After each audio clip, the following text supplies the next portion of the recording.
We have uploaded our first animation. Which has not been tested. And we are very nervous. Yeah. Why don't we just power it up? Yeah. Let's see how it goes. 3, 2, 1, go. We've had the PCBs for fetch since January. We were quite certain that they were so poorly designed that we'd had to order new ones, but to avoid wasting too much money, we wanted to give them a test run before redesigning them. In case they contain more flaws that we did not know about. So, with steady hands, we hand-soldered most of the components on the PCB. We didn't bother mounting the 0603 decoupling capacitors though, since what we had planned was essentially a smoke test and these wouldn't alter the power consumption. You've already seen how this card performed in previous episodes. Instead of catching fire, the test card survived. So that kinda meant we had to double down and go with what we had, instead of improving on the design. After all, we were on a budget. That budget being minus a couple $100. Therefore, we asked if we could borrow a more well-equipped lab to mount the rest of the surface mount components. This way we could apply solder paste and components, then place them in the vapor phase oven for baking instead of hand soldering them.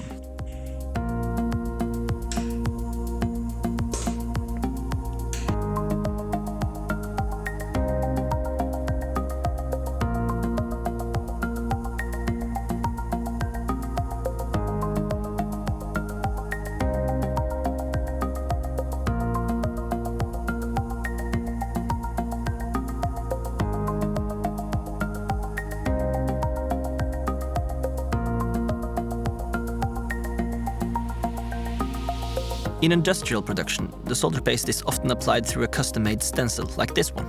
Kinda like screen printing on a t-shirt. Then a pick and place machine will pick up the components and, you guessed it, place them on the board.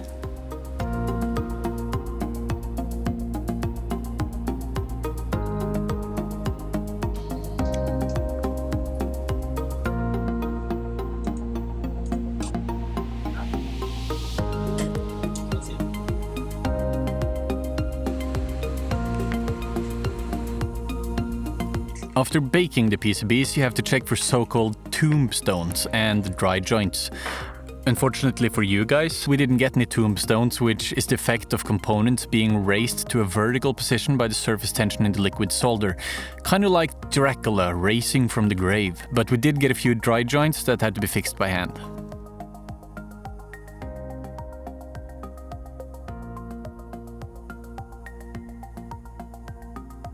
As you can see in this comparison, the hand-soldered Lucky card used in the prototype is a lot more messy than the new cards that are straight out of the vapor phase oven. We still have a lot of through-hole components to mount and a whole bunch of connectors, so in order to get this done before the year ends... Procrastinators! Assemble. So, today we have gathered the entire Applied Procrastination team to build the PCBs and finalize the electronics. So let's see what they're doing. So here we have Anders, Robin and David. What are you doing? We are attaching connectors. Over here, I am currently working on the 3D model for the chassis. Halder is doing sound stuff. And over here, we have Lina. And what are you doing? I'm soldering a bunch of connectors to these cards, and the important thing here is that on every other card I have to mount the connectors in opposite directions. The reason for this is that each PCB controls one row and each row has 21 magnets. Since 21 is an odd number, the first and last magnet will have the same polarity, and in consequence all the magnets in each column will also have the same polarities. What we want is a checkered pattern like this. Here the first and last magnet still has the same polarity, but every other row will have opposite polarities. And Philip, what are you doing? So I'm soldering these, which are 8-bit shift registers, which gets a serial signal from the microcontroller. They talk to each other serial and then parallel to the driver circuits, which again controls the magnets. And finally, what are you doing, Eivind? Well, Simon made a happy little accident when he was designing the PCBs, so I'm just rewiring the ICs.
So, last time, after we turned off the cameras, we wanted to test one of our, well, finished circuit boards. So we assembled a small test, which we thought were going to be really safe.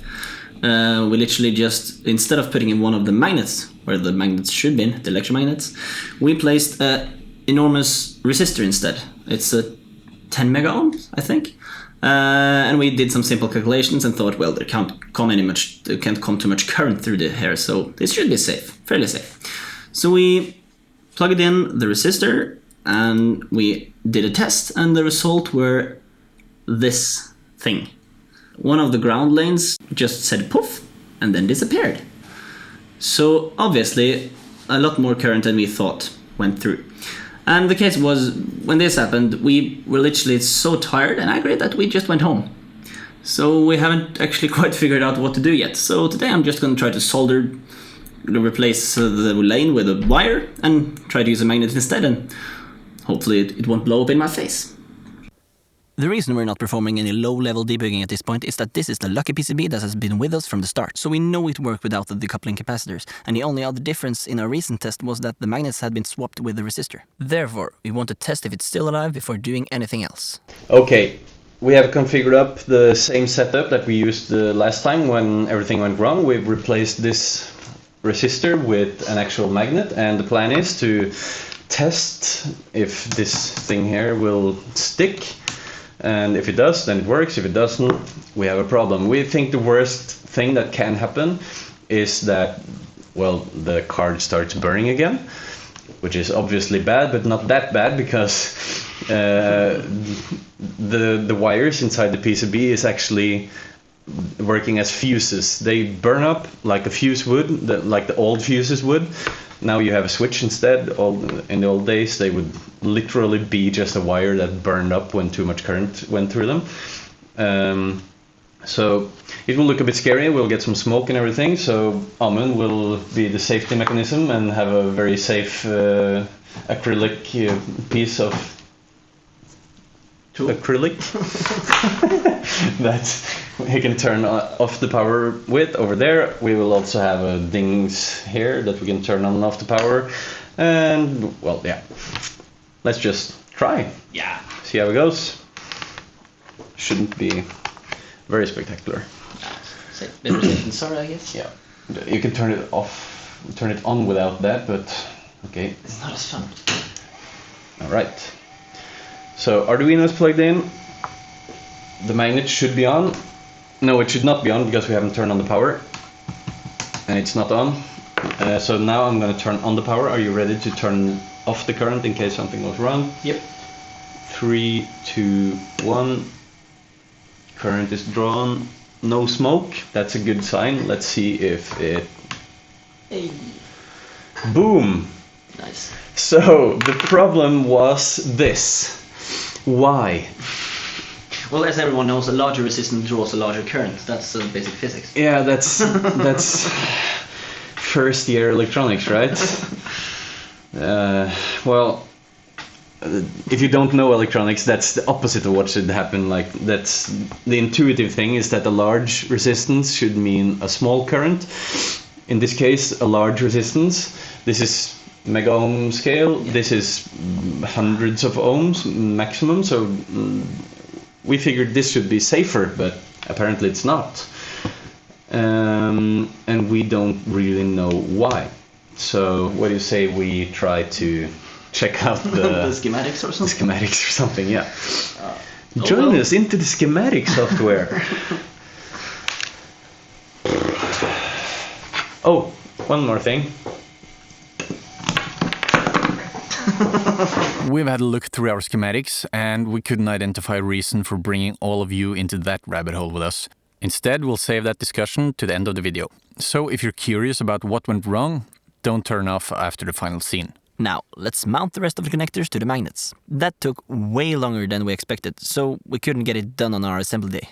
Mounting connectors on the magnets is taking forever. We've now mounted about 180 connectors, and it's taken us, I don't know, maybe 12 hours or something. And I would like to see how fast is it actually possible to do the whole display, 252 magnets.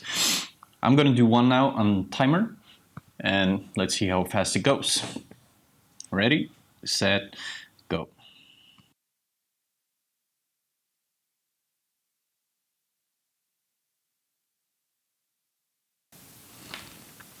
So, 1 minute 50. Now it takes me longer, really, because I have to unwrap this cable tie and I have to put this back on now. So, let's say the optimum case is that I use 2 minutes per magnet. And we have to multiply that by 252. So, why don't we just do that real quick? 2 times 252, 504 minutes divided by 60. That's 8.4 hours. That's the absolute minimum it will take.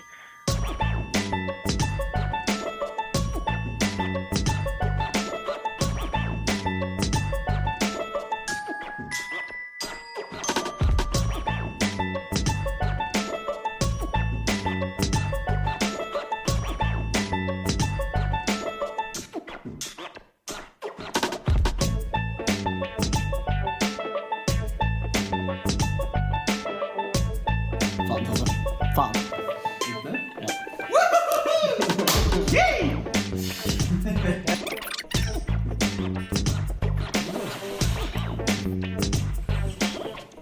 Yes.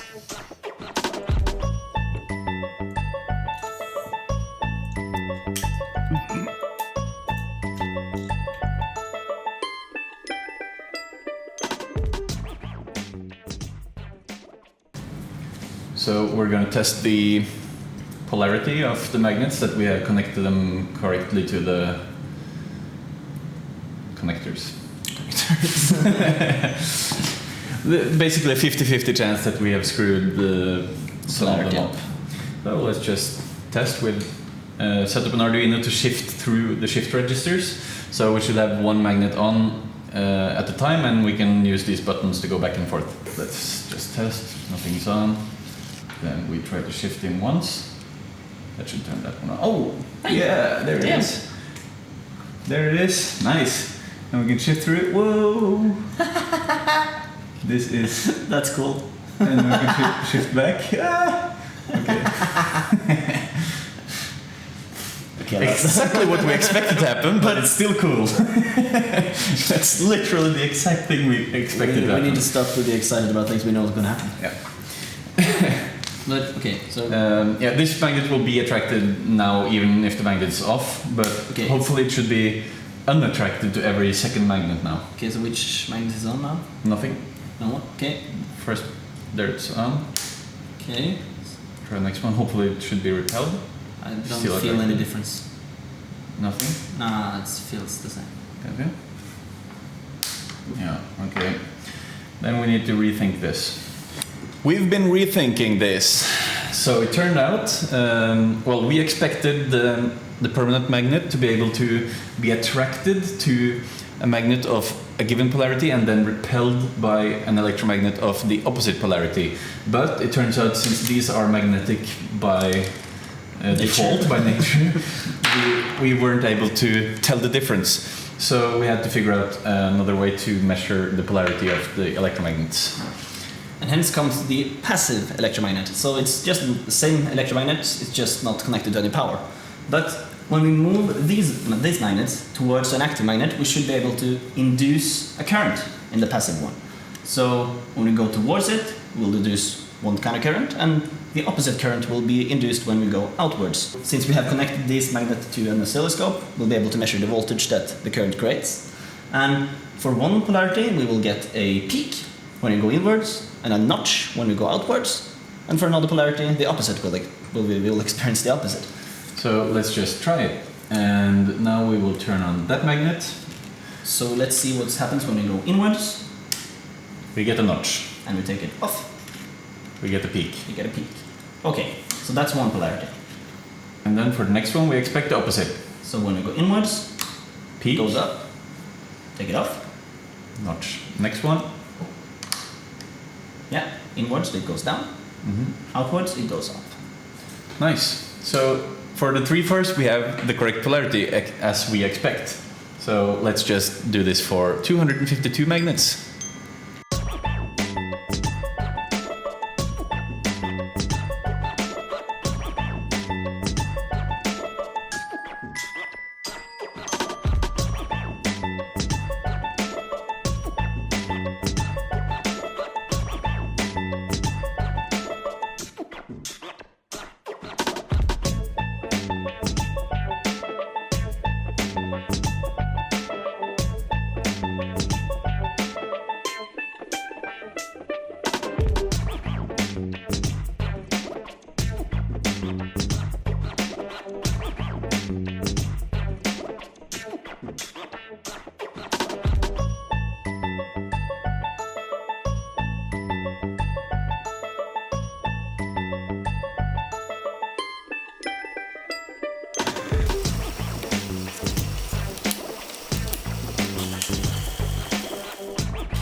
What a mess. All right. We have connected everything. Everything's connected. All the polarity is checked. We have uploaded our first animation. Which has not been tested. And compiles. we are very nervous. Yeah. Why don't we just power it up? Yeah. See how it goes. Okay. Okay. 3, 2, 1, go. Okay, So- power is on. Power is on. Arduino is on. Oh, something's happening. There's some initiation things What's going on. this? Nothing's happening. Oh! What? What? Oh. What? Okay, it's not working, but it's cool. It's not working. It's not working, but it's still cool. What the? This is kind of freaky. It could be like someone trying to tell us something. What is this? Okay, well, kind of a bummer, but it's something. It's something. Why are only those two blinking and the others constant? Okay, back to the drawing board. Okay, Final try final try. before we go home for the day. It's getting quite late here, no way. Code. Power. Over.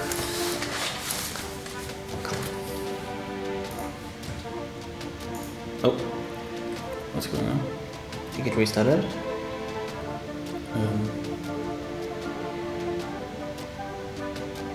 It's running the animation. But it can't pull the It's ferrofluid. not able to pull it up. Is this right though? Now it's pulsating. Oh! I think I restarted it now. Wait. What the? Yeah, okay, now it's starting. Restarting. Now the animation should start. Okay, so there's a couple of frames of nothing. There, it should have started now. It should have been going on.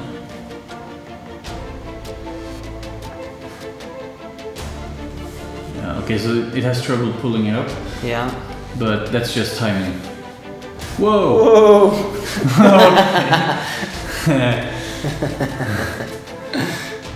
Okay, that wasn't very fast.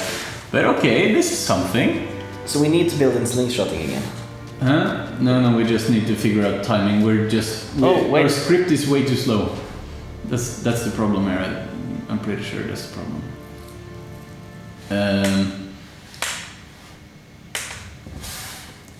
Fetch. Almost. So that was an attempt at PWM that at the end there. It worked on the prototype, but apparently our code is running a little bit slower now. Yeah, and it's not optimized at all. So, okay, two problems. The PWM is not working at all. Second problem is, well, it's not lifting the ferrofluid. So, but that's a timing issue. Yeah. The point there, as I mentioned earlier, is that we need this to be able to debug the code. So it's kind of obvious that this would be the first result. Yeah, but it's something. It's something. Everything works. Everything. It's a software problem. Yep, that's true. Hardware works, and that's a big win. Big win. Well, not all the hardware, because as you can see, we're starting to get a messy and dirty screen. And it's also too small, so we're gonna need a new container at some point. A new container. Yeah. We can use this though. This can be used. Oh wow, this is really messy. Yeah.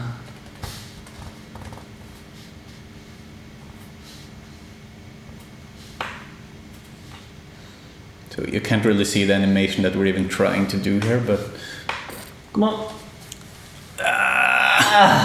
That's the best we can do right now. It's very late and we have work tomorrow. So thanks for watching. See you in the next episode. Hopefully. And happy procrastinating.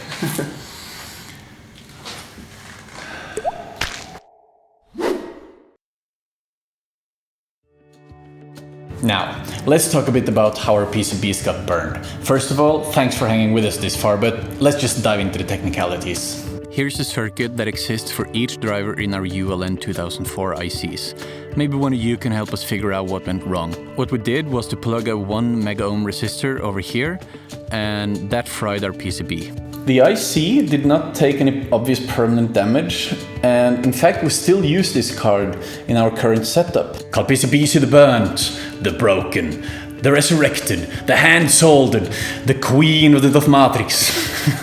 I guess you get the deal. The theory we had for what went wrong was that some current, when facing a large load, forced its way through one of the diodes, breaking it. But this would only make sense if we saw permanent damage to the IC. I guess it's possible that we may have introduced a parasitic thyristor by causing a latch up somewhere. But from the ULN 2004 datasheet, it seems like this is a BJT Darlington array. So in our understanding, this doesn't make much sense either. So if you have any ideas or clues, please let us know in the comment section. Additionally, if you have any tips for driver ICs that can replace the ULN 2004 in future versions of the PCB, we'd be very interested in hearing your tips. Some specs that we'd like to have in the next version of the driver IC is an SPI interface so that we can have integrated shift registers inside the drivers. And we'd also like to have some block PWM possibility, like in the Spider Plus LED drivers from Infineon. We have looked for those, but we can't really find anywhere that sells them. So if you know about those or other ICs that are similar that could work for this purpose, we'd be very interested in hearing about it. That's all for this time. Thank you for hanging around this long, and until next time, Happy procrastinating.